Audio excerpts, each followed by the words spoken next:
Module काय तुमचे जे मॉड्यूल्स असतात ते काय असतात बेसिकली, ठीक आहे. सो मॉड्यूल्स तुमची एक पायथनची फाईल आहे. मॉड्यूल्स काय तुमचे एक पायथनची फाईल आहे. आतापर्यंत तुम्ही इथं जेवढे पण फाईल्स क्रिएट केले ना ते सगळे तुमचे काय मॉड्यूल्स.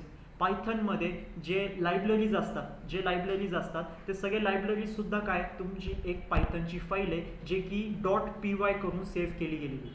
हे गोष्ट लक्षात घ्या. सो जे मॉड्यूल्स आहेत त्यांनाच आपण काय म्हणतो लायब्ररीज म्हणतो.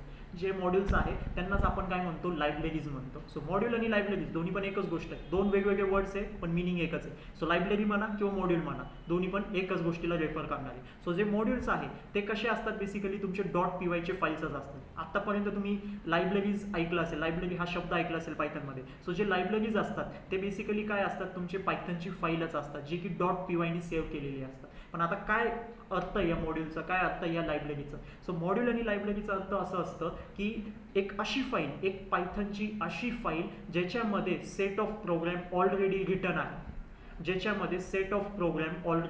आहे, ज्याच्यामध्ये कोड ऑलरेडी कोणीतरी लिहून ठेवलेला आहे. आता आपण काय करतोय ते फक्त त्या मॉड्यूलला, त्या लायब्ररीला आपल्या ज्याच्यामध्ये पण ज्या पण पायथनच्या फाईलमध्ये आपण कोडिंग करतोय त्याच्यामध्ये त्याला काय करतोय इम्पोर्ट करून घेतोय आणि त्या जे मॉड्यूल आहे त्या लायब्ररीमध्ये मी काय सांगितलंय तुम्हाला त्याच्या आतमध्ये ऑलरेडी कोड लिहून ठेवलेला आहे. त्या कोडला आपण काय करतोय यूज करतोय. तो कोड आपण लिहिलेला आहे का? नाही, आपण नाही लिहिलेलं आहे. ते कोणीतरी थर्ड पार्टीने लिहिलेलं आहे, म्हणजे काय ते तिसऱ्या पर्सनने लिहिलेलं आहे आणि आपण काय करतो इथं बसून त्या कोडला यूज करतोय. सो त्याच कन्सेप्टला आपण म्हणतो मॉड्यूल्स आणि त्यालाच आपण देतो नेम लायब्ररी. सो कुणाला विचारलं की what is module, what is library, तर एक अशी सेट ऑफ पायथन फाईल ज्याच्यामध्ये set of programs already written असतात. त्या सेट ऑफ प्रोग्राम्सला आपण दुसऱ्या प्रोग्रामच्या फाईलमध्ये काय करतो त्यांना यूज करतो without writing that code again. Simple तेच करतो. इम्पोर्ट म्हणजेच काय, कुणाला इम्पोर्ट करतो आपण, मॉड्यूलला इम्पोर्ट करतो, म्हणजे की लायब्ररीला इम्पोर्ट करतो. काय इम्पोर्ट करावा लागतो, कारण तो जो मॉड्यूल आणि लायब्ररी आहे ती काय एक पायथनची फाईलच आहे आणि त्या पायथनच्या फाईलमध्ये काहीतरी कोड लिहिलेला आहे, बरोबर. त्या कोडला आपल्याला काय करायचं आहे, यूज करायचं आहे. कोणीतरी ऑलरेडी कोड लिहून ठेवलेला आहे, आपल्याला त्या कोडला आता काय करायचं आहे, यूज करायचं आहे. लक्षात येतोय. मग त्या कोडला दुसऱ्या प्रोग्रामच्या फाईलमध्ये यूज करण्यासाठी आपल्याला काय करावं लागतं, त्याला इम्पोर्ट करावं लागतं. कारण जोपर्यंत ती फाईल इम्पोर्ट होणार नाही तोपर्यंत आपण त्या फाईलच्या आतमधल्या कोडचा ॲक्सेस नाही घेऊ शकत.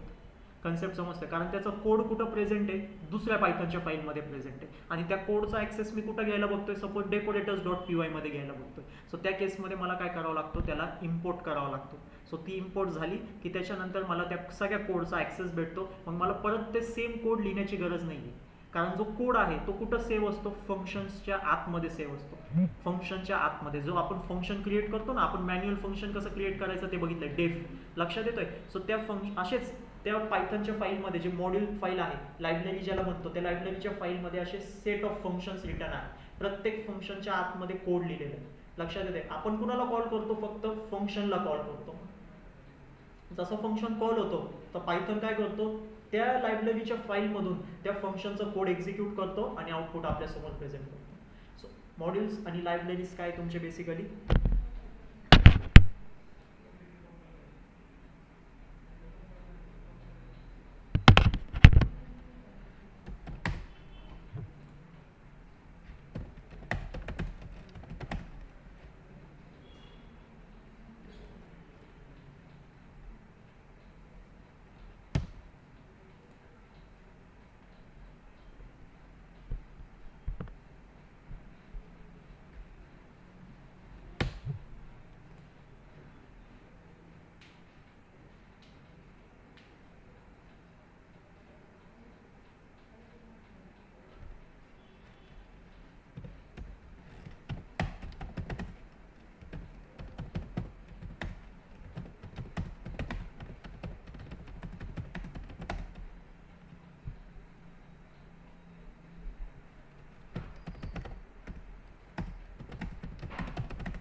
सगळ्यात सिम्पल. मॉड्यूल काय किंवा ते मॉड्यूललाच काय म्हणायचं आहे, लायब्ररी सुद्धा देखील तुम्ही त्यांना म्हणू शकतात. व्हॉट इज मॉड्यूल किंवा what is library. So library म्हणा किंवा मॉड्यूल म्हणा, एक कलेक्शन ऑफ पायथन कोड असतो जे की तुमचं कोणत्या पण टास्कला परफॉर्म करण्यासाठी तुम्ही यूज करणार. एक स्पेसिफिक टास्कला परफॉर्म करण्यासाठी तुम्ही त्या पायथन कोडला यूज करणार. पण त्या पायथन कोडला तुम्ही राईट नाही करणार, कारण तो पायथन कोड ऑलरेडी त्या लायब्ररीमध्ये रिटर्न आहे. तुम्ही त्या फंक्शनला कॉल करणार आणि पायथन तुमच्यासाठी तो कोडला एक्झिक्यूट करणार. म्हणून इथं काय लिहिलेलं आहे, the Python code is written by the others, म्हणजे कोणत्या तिसऱ्या पर्सननीच तो कोड लिहून ठेवलेला आहे. कशाच्या आतमध्ये लिहून ठेवलेला असणार आहे, एखाद्या फंक्शनच्या आतमध्ये लिहून ठेवलं असेल, एखाद्या क्लासच्या आतमध्ये पण कोड लिहिला जातो त्याच्या आतमध्ये लिहून ठेवलेला असेल, एखाद्या व्हेरिएबलच्या आतमध्ये सुद्धा देखील त्यांनी कोड लिहून ठेवलेला असेल. सो आपण त्या केसमध्ये काय यूज करणार, आपण फंक्शनच्या आतमध्ये कोड लिहिलेला असेल तर आपण कुणाला यूज करणार, फंक्शन नेमला यूज करणार. क्लासच्या आतमध्ये कोड लिहून ठेवलेला असेल तर आपण कुणाला यूज करणार, ऑब्जेक्टला यूज करणार. क्लासच्या आतमधल्या कोडला ऍक्सेस करायचा असेल तर त्याला असतो ऑब्जेक्ट, जे उप्समध्ये आपण शिकणार आहे, लक्षात घ्या. ठीक आहे. आणि जर का व्हेरिएबलच्या आतमधल्या डेटाला ऍक्सेस करायचा असेल तर आपण काय घेतो, व्हेरिएबलचं नाव घेतो. तुम्ही पण व्हेरिएबल बनवलेलं आहे, व्हेरिएबल प्रिंटमध्ये तुम्ही काय पास करायचे, व्हेरिएबल नेम पास करायचे. सो त्याच्या आतमधल्या डेटाचा ऍक्सेस तुम्हाला भेटायचा, सो त्याला म्हणतोय मी. आणि बेसिकली मॉड्यूल आणि लायब्ररी काय, एक प्रकारची पायथन फाईलच आहे जे की .py एक्सटेन्शननी सेव्ह असते. सो असे 4 डेफिनेशन 4 लाईनचं त्याच्यामध्ये मी त्याला मांडू शकतो. पायथनची मॉड्यूल म्हणा किंवा लायब्ररी म्हणा.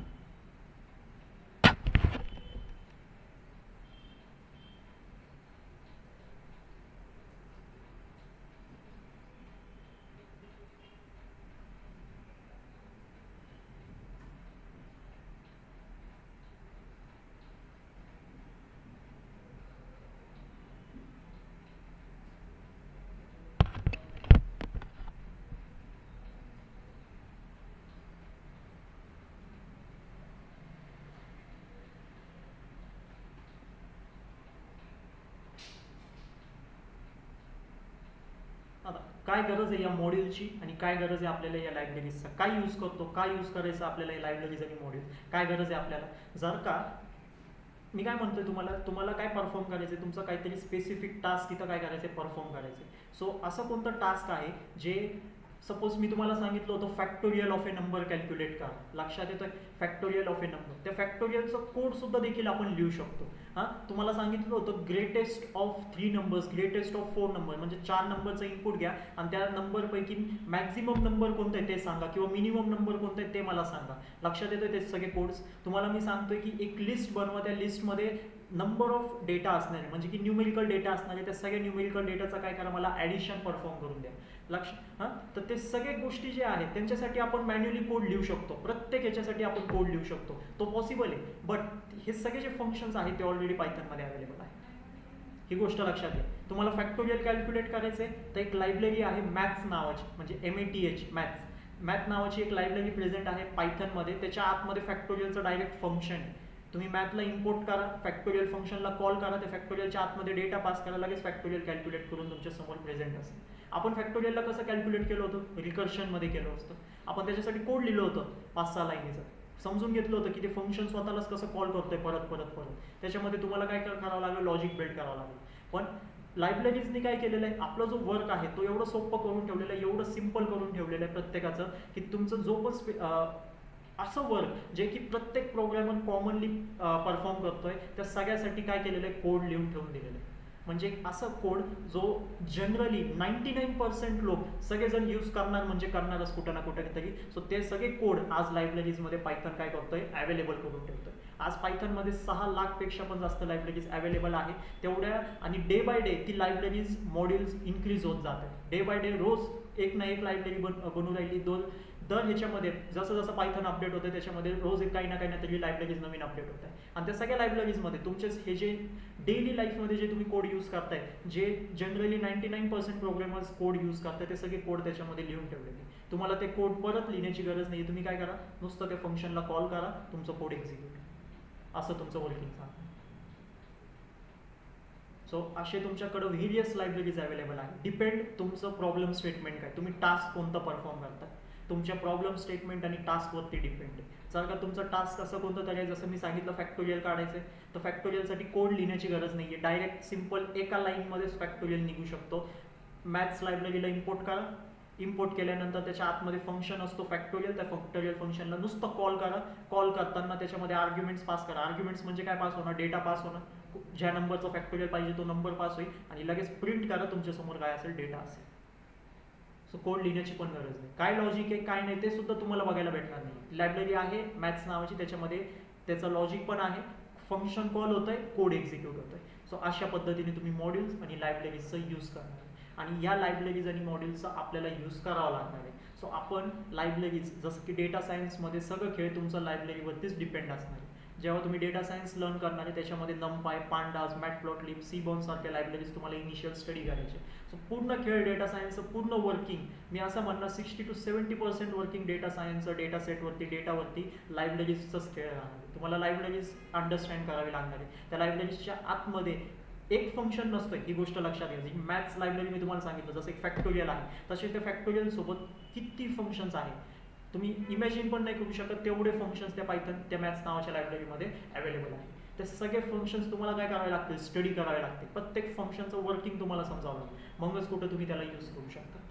ही गोष्ट लक्षात घ्या. कारण तुमच्याकडं ती मॅथ्स नावाची फाईल अवेलेबल नाही आहे. तुम्हाला कोणी त्या लायब्ररीचं कोड शेअर नाही करणार आहे. तुम्हाला काय शेअर केलं जाणार आहे, त्याचं डॉक्युमेंटेशन शेअर केलं जाणार आहे. पण प्रत्येक लायब्ररीचं जे 6 लाख लायब्ररीज मी सांगतोय ना, पायथनच्या ऑफिशियल वेबसाईटवरती सगळ्या लायब्ररीचं डॉक्युमेंटेशन अवेलेबल आहे. ते डॉक्युमेंटेशन तुम्ही तिथून जाऊन डाउनलोड करू शकता आणि त्याच्या आतमध्ये जेवढे फंक्शन्स असतील ते सगळ्यांचं डॉक्युमेंटेशन तिथे अवेलेबल आहे. कसं एक्सप्लेन केलेलं आहे त्या पायथननी डॉक्युमेंटेशनच्या आतमध्ये, मॅथ्स लायब्ररी आहे, त्याच्या आतमध्ये पहिलं फंक्शन आहे सपोज फॅक्टोरियल, फॅक्टोरियलचं यूज काय ते सांगितलं आहे आणि जेव्हा तुम्ही फॅक्टोरियल फंक्शनला कॉल करणार तर किती आर्ग्युमेंट्स पास करायचे ते तुम्हाला सांगितलं, कारण ते पण महत्त्वाचं आहे ना तुमच्यासाठी.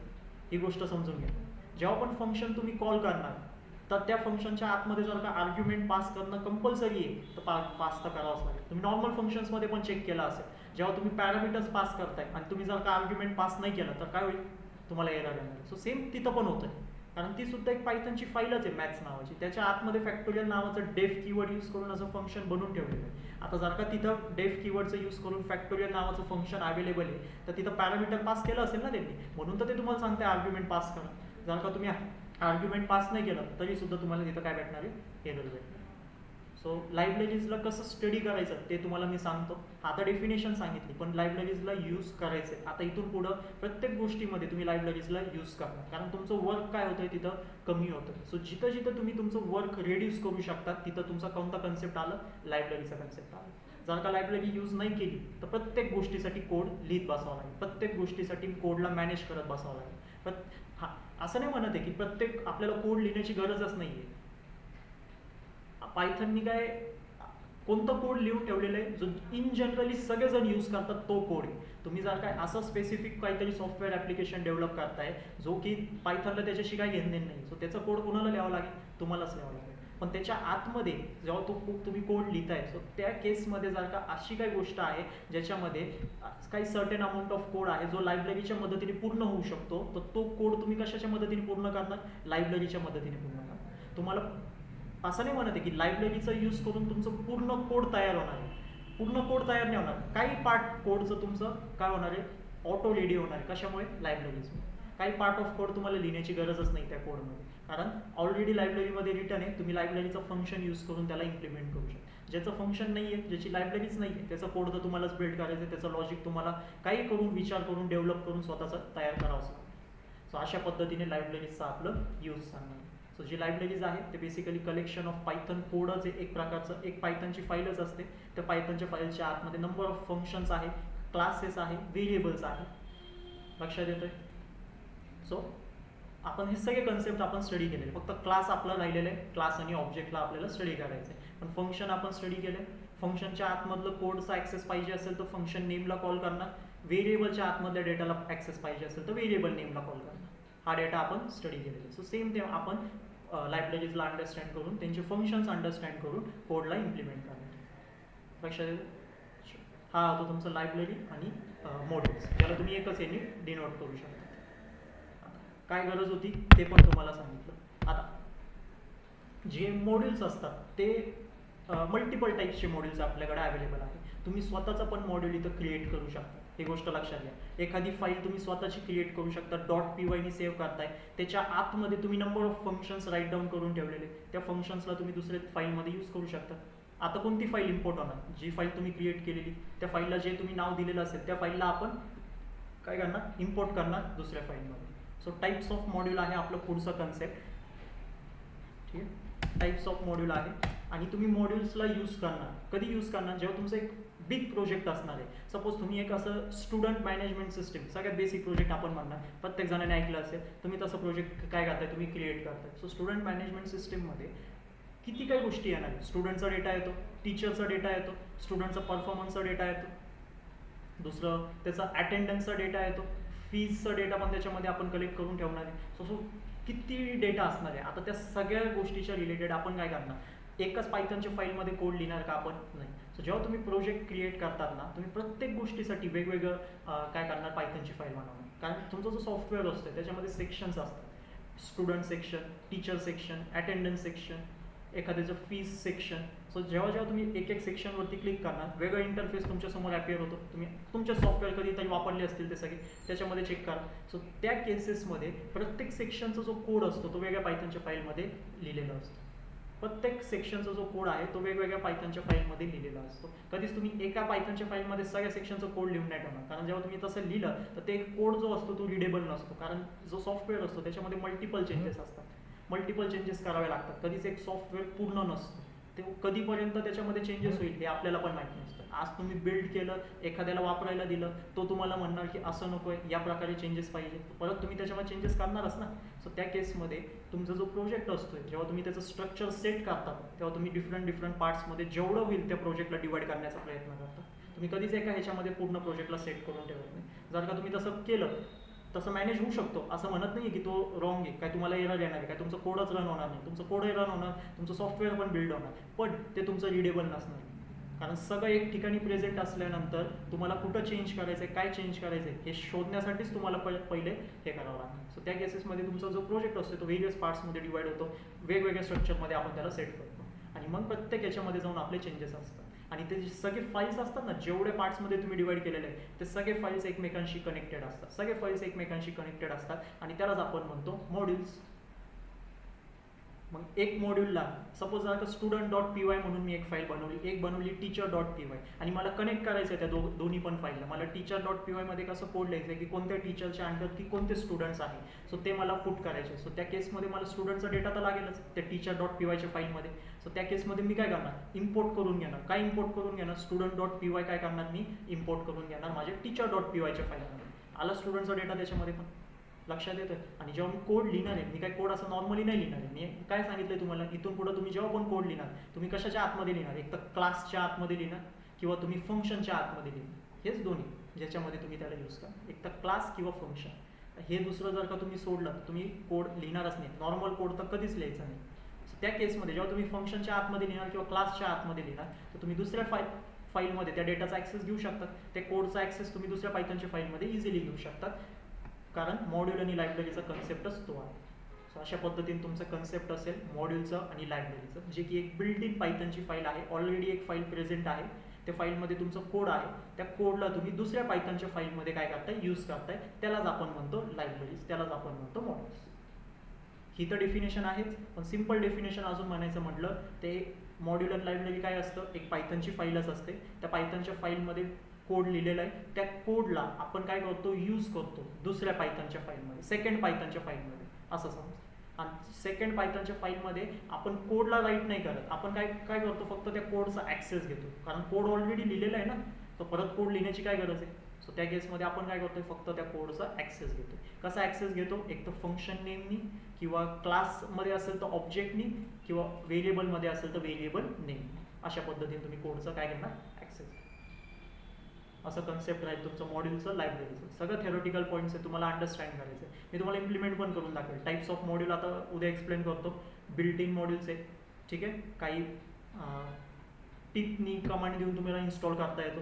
बघितलं असेल काही जणांनी, तर नाही, ते पण तुम्हाला उद्या दाखवतो. कारण 3 वेजमध्ये तुमचे मॉड्यूल्स डिस्ट्रीब्युटेड आहे. पहिली वे आहे जे की असे मॉड्यूल्स, जेव्हा तुम्ही पायथनचं इंटरप्रिटर डाउनलोड केलं ना, पायथनचं आपण सॉफ्टवेअर डाउनलोड केलं होतं इनिशियल, त्याच्यासोबत आपल्या पीसीमध्ये काही लायब्ररीज ॲटोमॅटिक आलेले, काही 200-200+ तरी लायब्ररीज आपल्या पीसीमध्ये ऑलरेडी आले असते. त्याला आपल्याला इन्स्टॉल करण्याची गरज नाही. काय लायब्ररीज असे जे मी तुम्हाला काय सांगितलं, 6 लाखपेक्षा जास्त लायब्ररीज पायथनमध्ये अवेलेबल आहे. टोटल काउंट तर कुणाकडंच नाही आहे, पण एवढ्या लायब्ररीज त्याच्यामध्ये प्रेझेंट आहे. सो ते जे लायब्ररीज आहे बेसिकली, ठीक आहे, त्यांना आपल्याला पायथनच्या सर्व्हरवरून इन्स्टॉल करावं लागतात आपल्या PC मध्ये. त्याला आपण म्हणतो एक्सटर्नल मॉड्यूल्स. म्हणजे की ते पायथनच्या सर्व्हरवरती अवेलेबल आहे, त्यांना आपल्याला इन्स्टॉल करायचं आहे आपल्या PC मध्ये. जसे असं समजा की गुगल प्ले स्टोअर आहे, म्हणजे मोबाईलमध्ये जो प्ले स्टोअर असतो त्याच्यामधून तुम्ही काय डाउनलोड करतात, ॲप्लिकेशन्स डाउनलोड करतात, म्हणजे की ॲप डाउनलोड करतात. ते जे सगळे ॲप्स आहेत ते कुठं प्रेझेंट आहे, गुगलच्या सर्व्हरवरती प्रेझेंट आहे. तुम्ही काय करता, तिथून जाऊन फक्त इन्स्टॉल करतात. सो सेम तसंच पायथनचं पण एक लायब्ररीचं सर्व्हर आहे, त्याच्यावरती ते सगळे लायब्ररीज अवेलेबल आहे. तुम्हाला फक्त जाऊन तुम्ही काय गुगल प्लेवरती कसं ॲपचं नाव जाऊन सर्च करतात आणि त्याला इन्स्टॉल करतात, सेम इथं पण आपण काय करणार आहे, त्या सर्व्हरवरून लायब्ररीचं नाव पुट करणार आणि त्याला इन्स्टॉल करून घेणार. जशी ती लायब्ररी आपल्या PC मध्ये इन्स्टॉल झाली म्हणजे की ती लायब्ररी आपल्या PC मध्ये अवेलेबल झाली आणि मग तुम्ही त्या लायब्ररीच्या आतमधल्या फंक्शन्सला म्हणजे की त्या लायब्ररीच्या आतमधल्या कोडला तुम्ही वापरू शकतात तुमच्या या पायथनच्या फाईलमध्ये. कन्सेप्ट समजतोय आता? सो अशा प्रकारचे मॉडेल्स असतात. आणि तिसरा प्रकार आहे तुमचं स्वतःचं मॉडेल, म्हणजे युजर डिफाईन मॉडेल. तुम्ही स्वतःचं पण मॉडेल डिफाईन करू शकता. सपोज आता मी या मॉड्यूलमध्ये सगळे कोड लिहून टाकलं, मी फॅक्टोरियलचं लिहिलं, मी ॲडिशनचं सबट्रॅक्शनचं कोड लिहिलं. आता मला जर का ह्या सगळ्या कोडचं दुसऱ्या पायथनच्या फाईलमध्ये यूज आहे, कुठंतरी मला दुसऱ्या पायथनच्या फाईलमध्ये फक्त फॅक्टोरियलच कॅल्क्युलेट करून पाहिजे, तर मी काय परत फॅक्टोरियलचं कोड नाही लिहित बसणार. मी माझी जी स्वतःची फाईल होती त्याला इम्पोर्ट करणार, ज्या फंक्शनच्या आतमध्ये कोड होतं फॅक्टोरियलचं त्या फंक्शनला कॉल करणार आणि माझं फॅक्टोरियल माझ्या समोरच. सो अशा पद्धतीने आपलं मॉडेल्स आणि लायब्ररीजवरती वर्किंग झालं. सो तुम्हाला उद्या सगळं थेरी पार्ट एक्सप्लेन करतो. दोन लायब्ररीजला कसं, कोणती पण लायब्ररी असो त्याला कसं हे करायचं, म्हणजे कसं स्टडी करायचं ते तुम्हाला शो करतो. ठीक आहे, मग तुम्ही तुमचे 6 लाख पैकी तुम्हाला जे पाहिजे ते लायब्ररीज तुम्ही लर्न करू शकता. 2 लायब्ररीजला आपण इम्प्लिमेंट पण करू, जेणे असे पण लायब्ररीज पायथनमध्ये अवेलेबल आहेत ज्यांना जर का तुम्ही लर्न केलं तर तुम्ही इझिली एक सॉफ्टवेअर ॲप्लिकेशन सुद्धा डेव्हलप करू शकता. आणि तो ॲप्लिकेशन मी तुमच्यासोबत डेव्हलप करतो. सो तो आपला एक मिनी प्रोजेक्ट पण होऊन जाईल आणि तुमचं काम पण होऊन जाईल लायब्ररी शिकण्याचं. सो अशा पद्धतीने पुढच्या 2-3 दिवसामध्ये आपण मॉड्यूल आणि पीपला कम्प्लीट करून टाकू. विथ तो जो सॉफ्टवेअर मी तुम्हाला म्हणतोय त्या सॉफ्टवेअरला बिल्ड करून आपण लायब्ररीला शिकून घेऊ.